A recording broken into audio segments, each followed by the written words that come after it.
Okey, Assalamualaikum warahmatullahi wabarakatuh. Adik-adik pelajar yang saya kasih sekalian. So hari ni kita nak sambung lagi. Ini merupakan minggu yang kedua cerita berkenaan dengan graf fungsi. So hari ni kita nak bincangkan tentang latihan di muka surat 110 dan juga 111. Okey, so kita nak tengok sejauh mana graf fungsi ni boleh bagi tahu kepada kita apa yang sepatutnya kita lakukan berkenaan dengan tajuk graf fungsi. So apa efek dia kepada perkiraan yang ada dalam dunia ni. Okey, jom kita sama-sama dulu teliti tentang graf di muka surat 110. So kita ada di bahagian atas sekali tu. Okey, masing-masing boleh tengok buku saya minta maaf lah sebab kalau kat sini saya tunjukkan pakai komputer sahaja.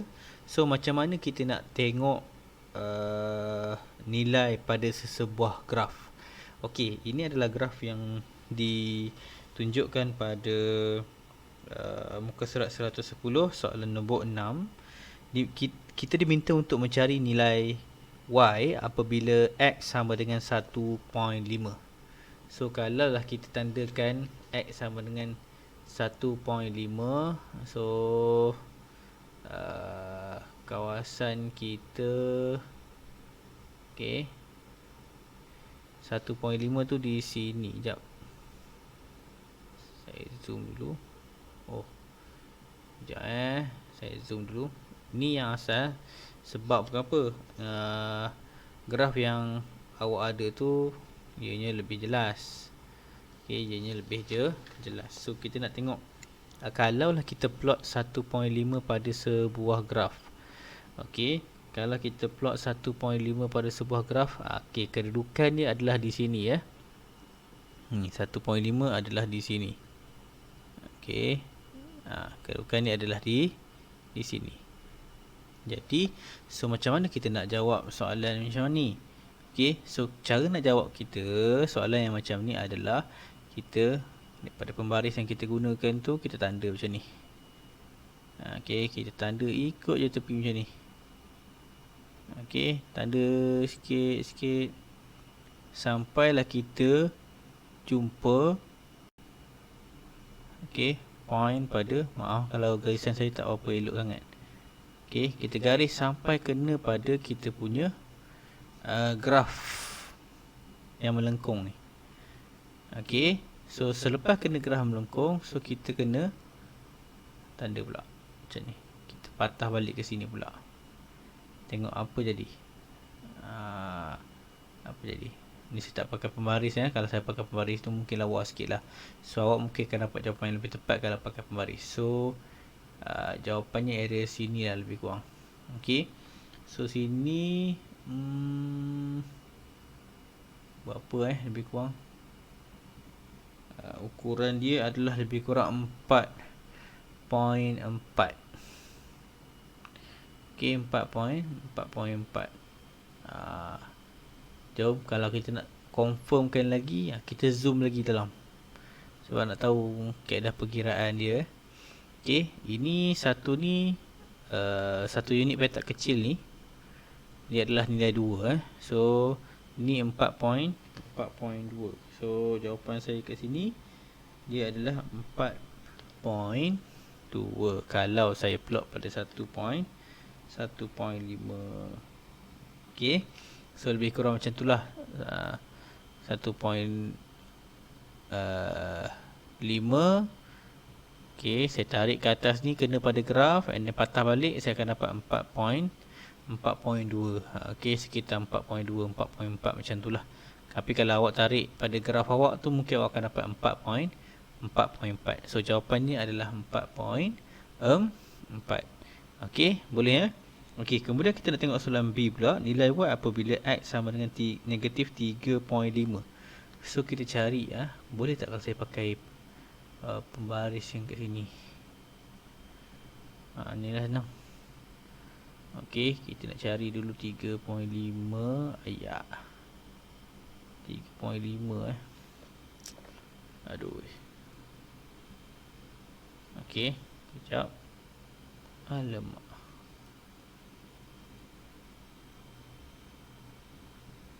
3.5. Okey, kita jumpa dah. Okey, kita nak ambil 3.5. Mengganggu. Tulisan tu mengganggu. Okey, 3.5. Sini lebih kurang 2.5. 3.5 dekat sini ya. So saya tanda kat situ 3.5. So saya cari. Okey, saya buat garisan kat atas ni. Okey, saya tengok dekat mana garisan tu diplotkan. Okey, saya cari 3.5. Tengok dekat mana dia kena. Okey. Garisan ni macam sengit kan. Okey, lebih kurang kat sini lah. So kalau kita ambil pembaris lagi. Okey, ambil pembaris lagi. Kita tarik lagi. Daripada sini. Okey, ke sini lebih kurang 14.4. Okey, ni kat sini 14.4. Ataupun mungkin kalau tarik pada awak punya buku latihan tu, awak akan dapat 14 sajalah. Ini sebab graf yang saya buat hampir-hampir sama. Dia tak tepat seperti mana yang dalam buku tu. Saya tak boleh nak tunjuk pada jawapan terus pada awak kan. Dah terang-terang ada jawapan. So ini nak tunjukkan kaedah macam mana nak cari jawapan tersebut. Okey, faham boleh jelas Kalau tak faham boleh tanya balik semula dalam Telegram. Okey. Baik, kemudian kita nak kena cari nilai X apabila Y sama dengan 8. Okey, nak cari nilai X apabila Y sama dengan 8. Okey. Y sama dengan 8 tanda kat sini. Okey, buat satu garisan yang kena pada ni. Okey.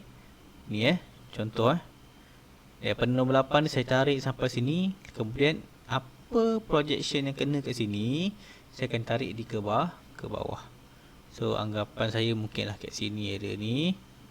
Okey, macam tu. Jadi ini anggapan kalau saya pakai pembaris Okey. Kemudian kita tengok dekat mana jawapan dia, lebih kurang 2.4. Okey, area 2.4. Okey, itu bukan sahaja projection kita.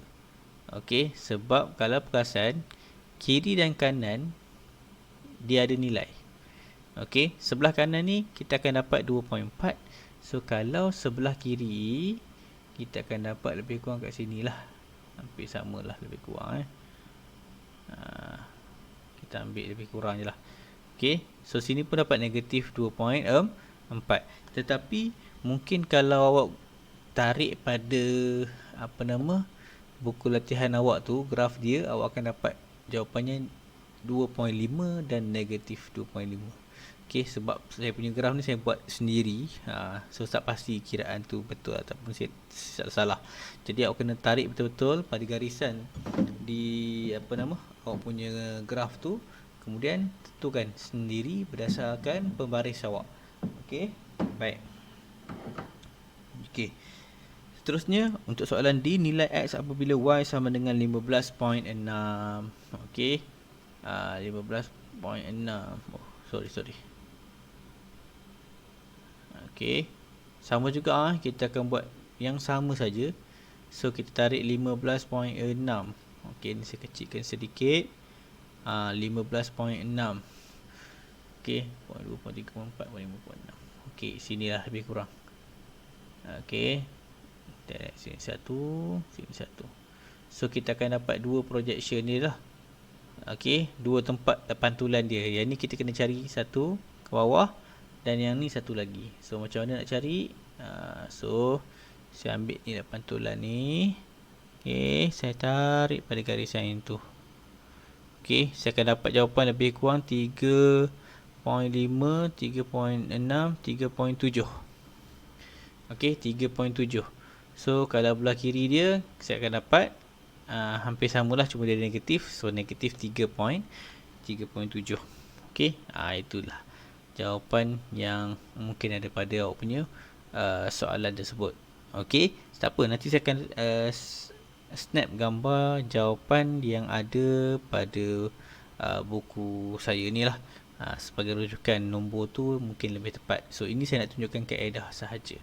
Okey, baik, jom kita pergi pula kepada soalan nombor 7A. Okey, soalan nombor 7A. Okey. Ini graf yang telah saya sediakan. Saya tak pasti tepat ataupun tidak. Minta maaf kalau tak tepat, tapi ini lebih kurang kiraan dia. Dia kata graf fungsi di bawah menunjukkan jumlah luas permukaan. Okey, jumlah luas permukaan ni yang ni. Alhamdulillah. Okey, yang ni L panggil L. Bagi sebuah kubus dengan panjang sisi adalah X. So X ni adalah panjang sisi. So ini bentuk graf dia. So ini nampak melengkung macam ni. Kita tak pasti dia graf apa, tapi yang hampir sama dengan apa yang kita pernah tengok sebelum ni. Dia mungkin adalah graf kuadratik. Macam tadilah juga, dia adalah graf kuadratik, cuma dia ambil separuh saja. Okey, ni mungkin adalah graf kuadratik juga. Okey, sekarang ni apa soalan dia? Dia kata yang pertama, cari panjang sisi kubus itu jika luas permukaan adalah 60. Luas permukaan adalah 60.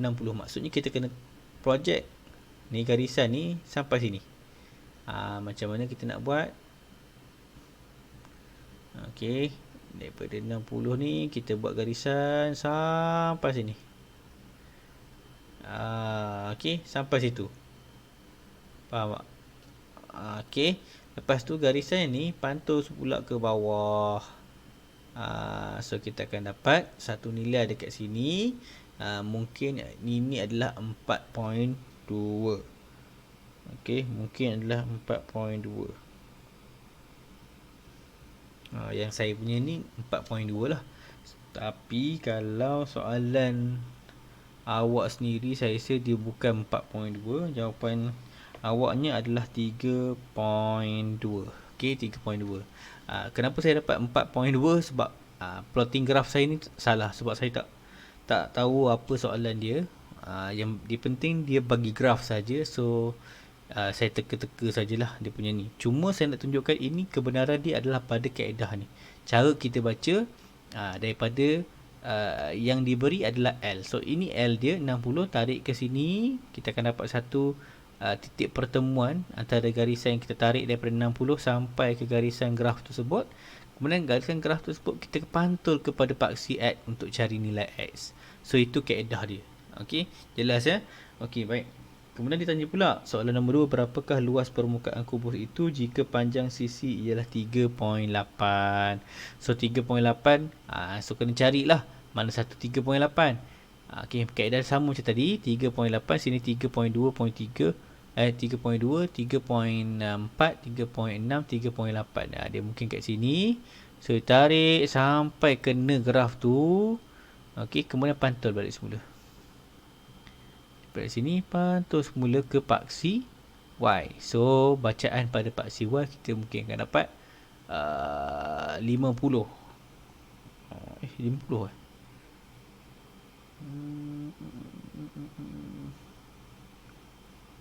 3.8.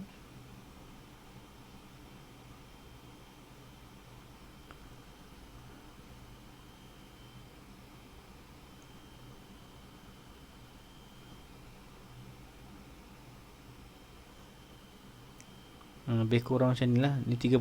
Sebab saya ni salah plot graph. Okey, maksudnya slope saya punya lengkungan tu tak mengikut skala yang sebenar. Cuma saya nak awak faham betul-betul tentang kaedah tu. Okey, ini saya ulang banyak kali ni daripada soalan yang tadi sampai soalan sekarang. Okey, maksudnya kalaulah diberi nilai Y, okey, awak tarik daripada nilai Y. Okey, sorry. Awak tarik daripada nilai Y ni macam ni. Kalau diberi nilai Y, tarik sampai sentuh dia punya graf yang diberi. Kemudian kita kena cari nilai X betul. So daripada sini kita tarik pula semula, sentuh pula paksi X. Mesti garisan lurus ikut grid yang diberi. Jangan sengit-sengit. Okey, so kita akan dapat nilai X kat sini. Itu kaedah dia. Kalau diberi nilai X, tarik daripada X. Ni katakanlah diberi nilai X adalah 5, dia tarik daripada 5, sentuh graf ni. Okey, kemudian daripada graf tu patah balik ke paksi Y. So kita bacalah pada graf. So mungkin kat komputer ni kita tak dapat nak bacaan betul sebab saya tak pasti apakah fungsi yang diberi. Sebab dia tak nyatakan fungsi kat situ kan. Sepatutnya kena menyatakan fungsi, barulah dapat nilai yang lebih tepat. Tapi di sini kemahirannya adalah bagaimana kita nak mencari nilai X dan nilai Y yang berlawanan pada sebuah graf. Okey, so jelas Baik. Sama juga dengan graf, dengan soalan yang soalan B. So soalan B ni sebenarnya adalah garis lurus. Okey, dia adalah V melawan T. Okey. Jadi soalan ni kata hitung masa dalam saat yang diperlukan untuk mengeluarkan 10 liter air daripada tangki tersebut. Okey. Sekarang ni keadaan sebenar, keadaan tangki tu sebenarnya ada pada level mana kak? Ni level ni. Dia ada pada level 100. Okey, 140. Okey, dia ada pada level ni 140. Okey, ni full isi padu air yang asal. Okey, kalaulah air tu nak keluarkan sebanyak 10 liter, okey, so berapakah masa yang diperlukan? Jadi kita kena tengok, kalau kita keluarkan 10 liter, berapa lagi yang tinggal? So kat sini kita tak dapat nak pastikan. So caranya adalah awak kena cari nilai selepas kita buang 10 liter. So 140 tolak 10, kita akan dapat 130. Kejap saya buang dulu yang ni. Okey, so daripada ni kita ambil pembaris kita tarik daripada 130 sentuh kita punya graf ni. Okey. Selepas tu daripada graf ni, okey, kita tarik ke bawah ke paksi X. So ke paksi X kita akan dapat nilainya adalah 1. Okey, ini 1 ni dalam unit apa? So tengok balik pada buku, 1 ni dalam unit minit. So dia nak dalam unit saat, maka kita kena tukar ke dalam unit saat. So 1 minit sama dengan 60 saat. Okey, ini berdasarkan kiraan saya pada graf saya. Dia mungkin berbeza dan mesti sangat-sangat berbeza sebab saya tak pasti fungsinya apa. Okey, dia tak bagi fungsi, dia hanya bagi gambar saja. Saya sepatutnya merujuk terus pada ni, tapi disebabkan buku saya ada jawapan, so saya terpaksa lukis balik semula. Okey, so awak buat kaedah yang sama macam mana yang saya tunjukkan. So mungkin awak akan dapat dalam lingkungan 0.9 hingga 0.1. Carilah, mungkin awak akan dapat 0.9, mungkin dapat 0.95. So itulah jawapan dia. Okey, jelas Okey, soalan yang kedua, soalan B2 tu, ramalkan isi padu air dalam tangki tersebut selepas 4 minit. Jadi bila kata selepas 4 minit, awak kena refer pula. Allah. Okey, kena refer apa? Okey, refer pada kita punya paksi X kita sama dengan 4 macam ni. Ni tengok ni. Nampak ke tak? Kejap saya tarik ke sebelah sini sikit. Okey, yang ni 4. Paksi X kita sama dengan 4 ni. Okey, bermaksud kita kena ambil pembaris, kita tanda sini, tarik pembaris sampai ke atas ni. Okey, dah siap macam tu. Okey, kita tarik pula pantul kepada paksi Y. So kita akan dapat nilai Y kita adalah 100 liter. Tapi kena test dululah. Awak kena test ni. Tarik daripada X tu, paksi X, sentuh pada garisan, pantul balik semula. Okey. Katakanlah awak tarik, tak ada garisan cikgu. Okey, dekat sini gambar rajah ataupun graf yang dilukis pada tu, dia tak penuh tau. Dia bagi sedikit saja. So kerja ataupun tugasan awak kena tarik panjang sikit. Okey, graf tu panjangkan sedikit, baru awak akan jumpa di mana 4 akan bertemu pada graf. Lepas tu patah balik semula. Okey, patah balik semula kepada paksi Y, awak akan dapat nilai Y kita sama dengan 100 liter. Okey, saya harap fahamlah Okey, baik. Jom kita tengok satu lagi soalan. Okey, satu lagi soalan. So soalan ni panjang sikit. Sekejap yang ni saya lupa pula nak tulis tadi. Okey, tapi tak apa. Saya ada buat kira-kira saya sendiri. Kemungkinan besar kiraannya adalah graf tersebut adalah 12x tolak x kuasa 2. Okey, ni anggapan je lah, anggapan. Okey, 12x kuasa 2, tapi kat sini tak apa nampak kalau nak tengok dia punya ni betul ke tak 12x kuasa 2. Okey, 12x tolak x kuasa 2. So saya ubah sikit skala dia untuk kita mudah tengok. So skala dia adalah 2 lawan 5. 2 melawan 5. Macam mana saya tengok 2 lawan 5? Tengok pada skala. Okey, tengok pada skala yang bahagian x kita ada 2. Okey, bahagian y ni ada 5 macam ni. Okey, itu je cara baca dia. Tak susah pun. Okey, so macam mana nak tengok Okey, so saya bacakan dulu. Encik Kartik adalah seorang arkitek. Dia diminta untuk membina sebuah pintu gerbang, dan pintu gerbang mereka dapat diwakili dengan graf fungsi di bawah. Dengan keadaan y adalah tinggi pintu gerbang dari tanah mengufuk dan x ialah jarak mengufuk dari sebelah kiri pintu gerbang tersebut. Okey, sekarang ini adalah bentuk pintu gerbang. Okey, nyatakan beza jarak di antara dua tiang pintu gerbang itu pada ketinggian 21.5. Okey, so kita tahulah tinggi ni adalah 2.1, tinggi ni 3 point berapa ni? 36 paling tinggi. Okey, 36 yang paling tinggi. Jadi sekarang ni kita nak beza antara dua tiang, maksudnya beza pada paksi x. Okey, tapi tengoklah dia plot tu kat mana. Mula-mula dia kata, okey, dia kata dia nak tahu kalaulah tinggi kita adalah 21.5. So kita cari 21.5. Tak nampak lah. Zoom sikit lagi. Ni 21.5. Mungkinlah kat tengah-tengah ni. Okey, 21.5. Jadi tapi saya kena plot graf ni. Tarik macam ni. Semua mesti sama. Ngam-ngam. Macam tu lebih kurang. Okey. Ni awak ambil pembaris sendiri tarik sini 21.5. Itu keadaan dia. So dekat sini kita kena perhatikan dua tempat.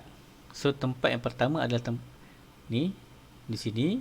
Yang keduanya adalah di sini. Dua tempat ni mesti diperhatikan. Okey, macam mana nak tengok tu? Okey, nak tengok apa cikgu? Okey, sekarang ni daripada dua tempat ni kita akan tarik dia ke bawah.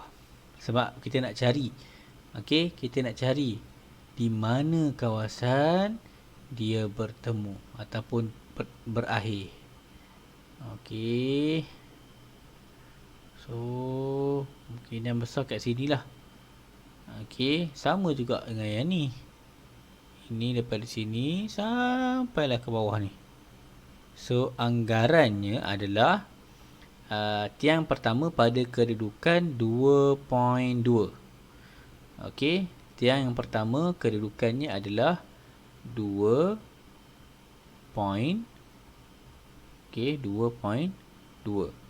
Dan satu lagi kedudukan tiangnya adalah pada 9.8.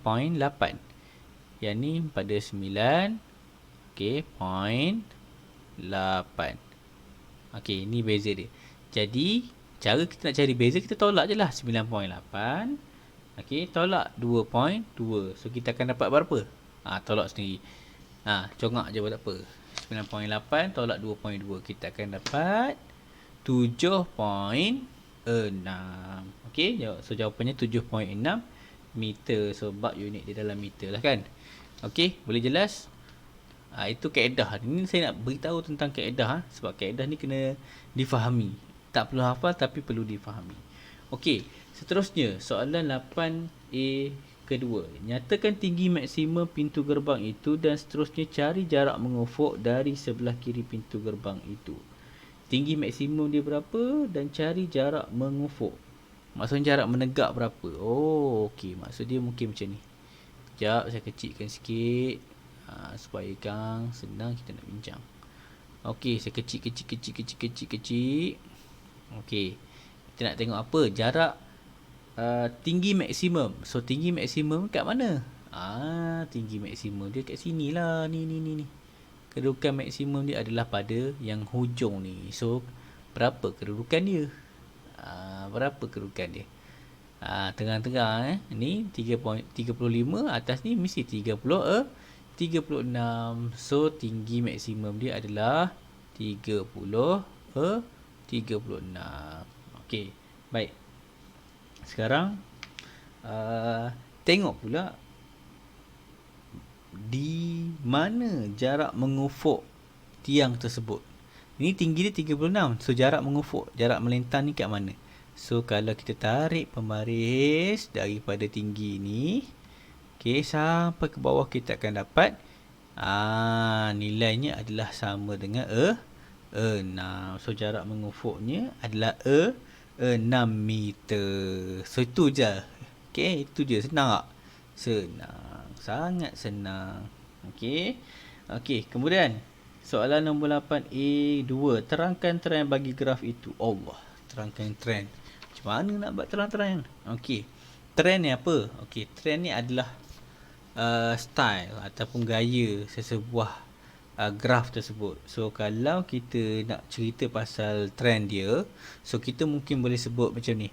Tinggi pintu gerbang itu bertambah, okey, sehingga mencapai satu tahap maksimum, iaitu 36 meter.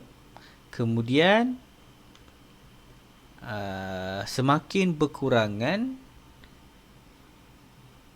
okey, 6 meter selepas itu. Okey, saya baca je lah supaya awak mudah untuk tulis. Tapi nanti saya akan bagikan jawapan ni dalam Telegram. Okey, tinggi pintu gerbang itu bertambah dan mencapai maksimum apabila jarak mengufuk dari sebelah kiri pintu gerbang itu ialah 6 meter. Bermaksud kawasan ni 6 meter. Okey, dan selepas itu 6 meter daripada sebelah kiri pintu gerbang itu, tinggi pintu tersebut semakin berkurangan. Okey, belah kiri ni 6 meter, dia makin bertambah. Kemudian sebelah lagi 6 meter, semakin berkurangan. Itu je bentuk graf tersebut. Itu dia cara baca ni. Yang penting dapat menzahirkan keadaan graf tersebut. So tak adalah nak kata ayat awak kalau buat sendiri tu salah ke, tak pasti lagi. Cuma bergantung pada keadaan penceritaan awak. Kalau ianya benar, maka kita boleh terima. Okey, kita boleh terima. So itu saja. Baik. So kita ada satu lagi soalan, tapi satu lagi soalan ni nak lukis dia pun agak rumit. Okey, agak rumit. Tapi tak apa. Saya akan bacakan dulu untuk awak. So sama-sama perhatikan pada graf tersebut. M dan N. Okey, kita ada data penjualan dua jenis buku, buku M dan juga buku N.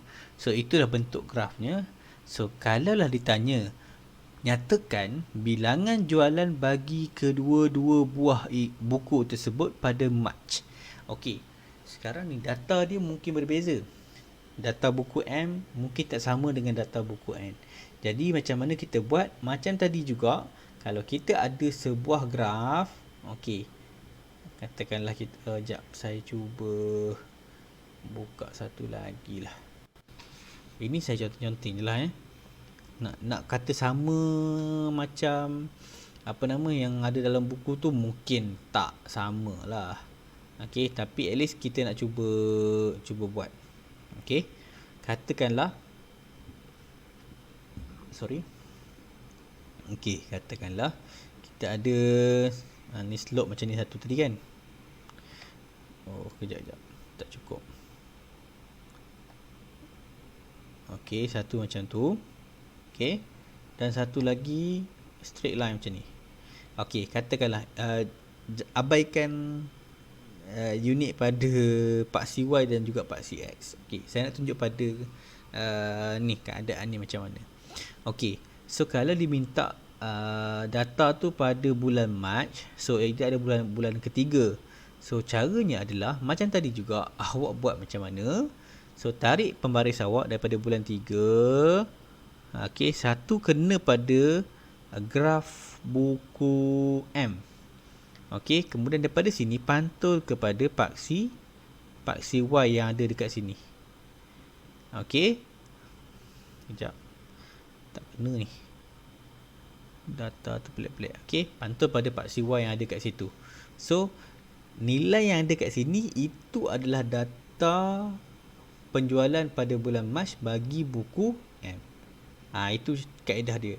Satu lagi, bila diminta data bulan Mac juga bagi buku N, so awak tarik terus dia sampai ke atas ni, kena pada garisan mana, daripada garisan tersebut awak pantul ke paksi Y.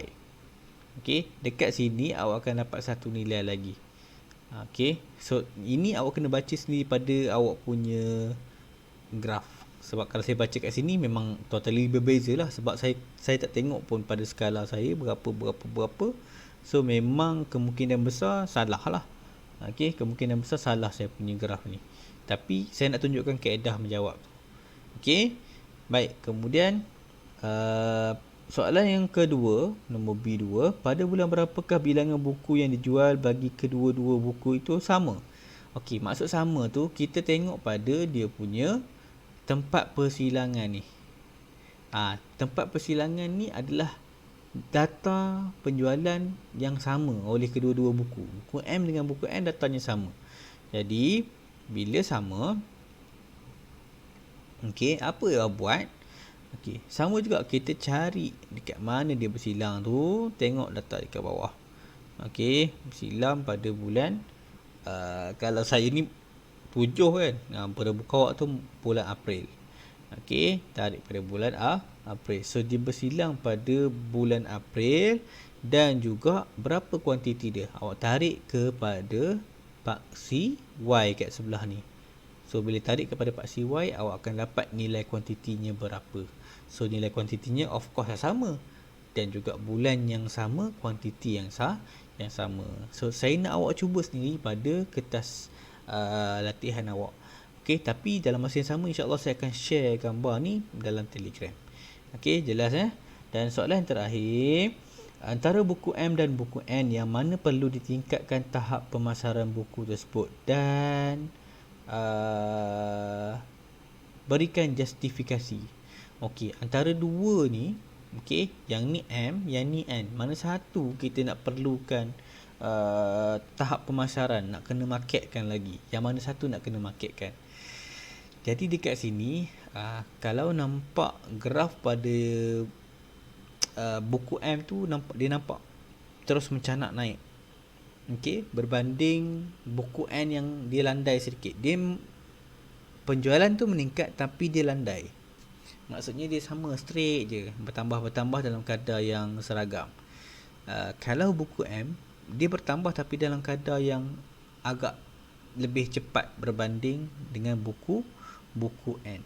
So yang perlukan pemasaran yang lebih adalah buku N. Okey, so buku N kerana jualannya agak rendah berbanding dengan jualan buku N pada bulan seterusnya.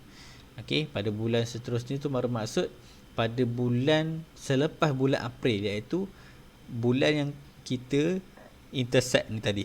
Bulan yang sama jualan ni tadi, selepas daripada bulan tersebut jualannya lebih rendah daripada buku M. Sebab itu kita kena beri perhatian terhadap pemasaran buku N tu lebih sedikit. Okey, jelas Okey, jelas kat situ. So nanti saya akan kongsikan jawapan untuk soalan nombor 8. Soalan nombor 8 ke ni? Betul lah, soalan nombor 8C dalam Telegram supaya untuk awak buat rujukan. Okey, saya kira itu saja perkongsian yang saya nak buat pada hari ini. So saya alu-alukan sebarang soalan dalam Telegram. untuk kita sama-sama berbincang lah, sebab dah beberapa minggu lah tak ada orang pun nak hantar tugasan kan.